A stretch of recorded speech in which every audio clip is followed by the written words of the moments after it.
When Gordon arrived on the railway, Sir Topham Hatt purchased brand new express coaches for him. They had sturdy metal bodies, smooth bogies, and separate compartments for the passengers. Gordon was well pleased with his coaches.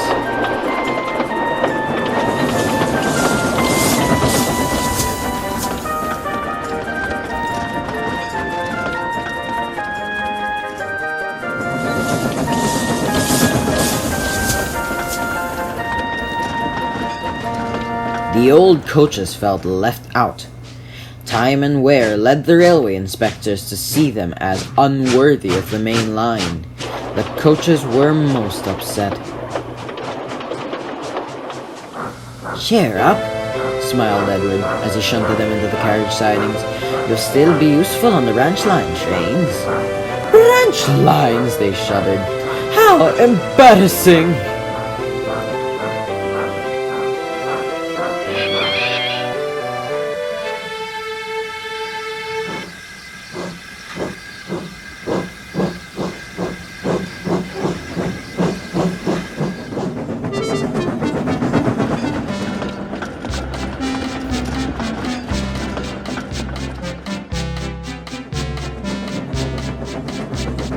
While Henry was shut in the tunnel, Edward took over his local trains. He knew all about being left behind, and brought the old coaches out every chance he got. This cheered them up. Until Gordon voiced his opinions.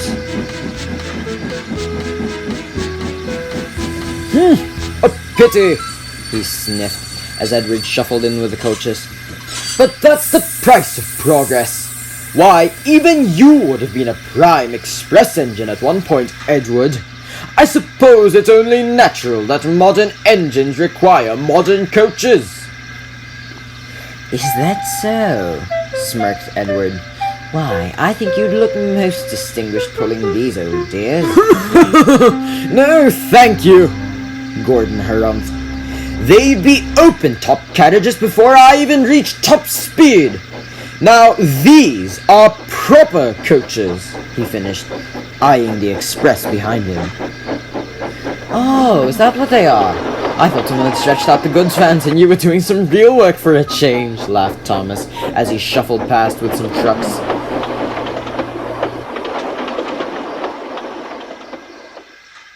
Edward couldn't help but chuckle, and Gordon fumed out of the station.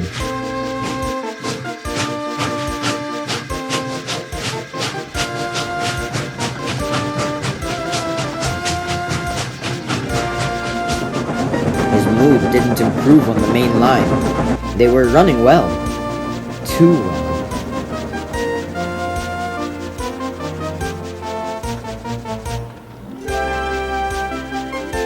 "Oh, settle down, Gordon," scolded the driver. "You'll do a number on yourself, make no mistake." Real work," muttered Gordon. "I'll show those engines a thing or two about real work. Humph!" The next morning, Gordon tried to leave the sheds, but he couldn't.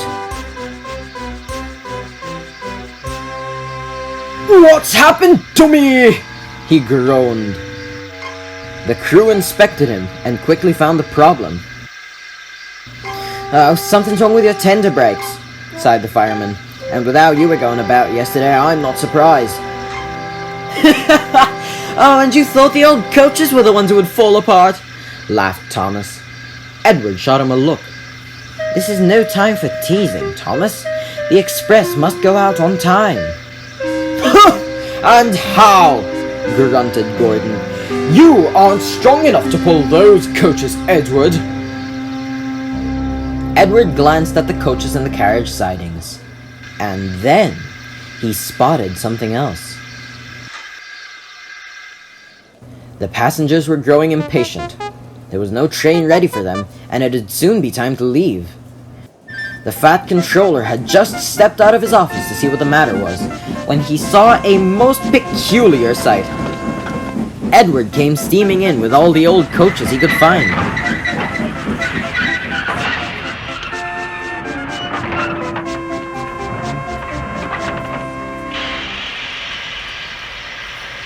The passengers were surprised, but thankful they had a train at all. They hurriedly boarded the coaches, and the fat controller smiled. Well done, Edward.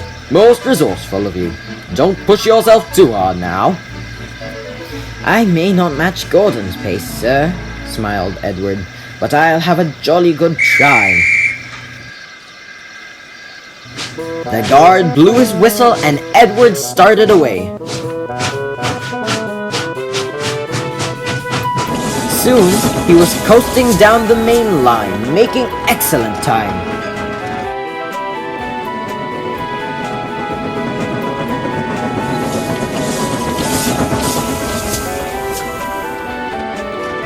He whooshed through the tunnel, giving Henry quite a surprise.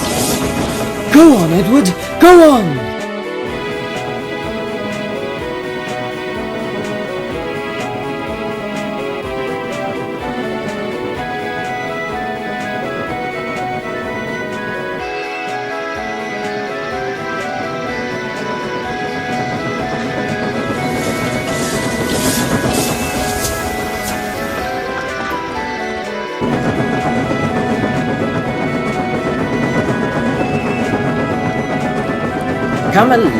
Come along, Edward puffed.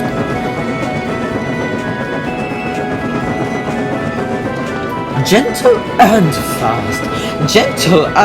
fast, cooed the coaches. They were very pleased with Edward.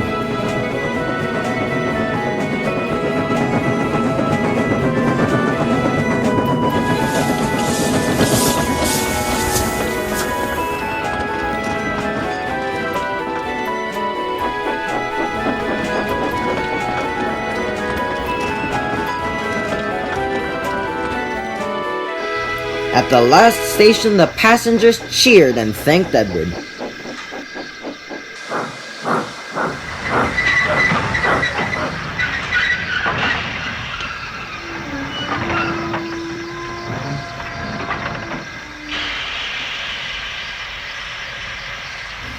The engine at Vickerstown was most amused, but looked on with admiration. Edward just smiled. He was thankful for a rest and a drink.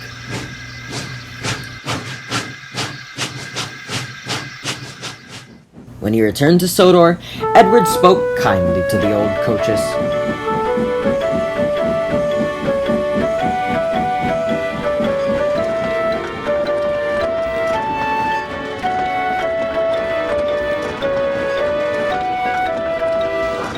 Well, dears, how did you fancy a return to the glory of the Express?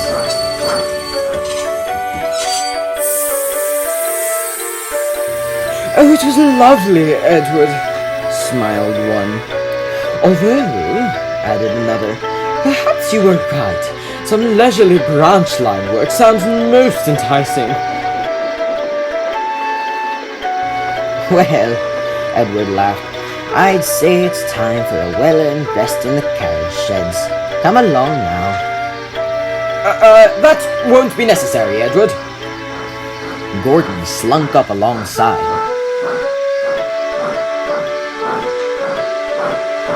The fat controller has given me temporary reprieve from the rigors of mainline work to rest my wheels, he stated grandly. I shall escort these fine coaches to the show. Smirked Thomas. He said you were to shunt in the yard till you learn not to be so big in the smoke box. Take us away then, double quick, chop chop, ordered the old coaches. Edward and Thomas laughed. Gordon went red in the face and shuffled silently away.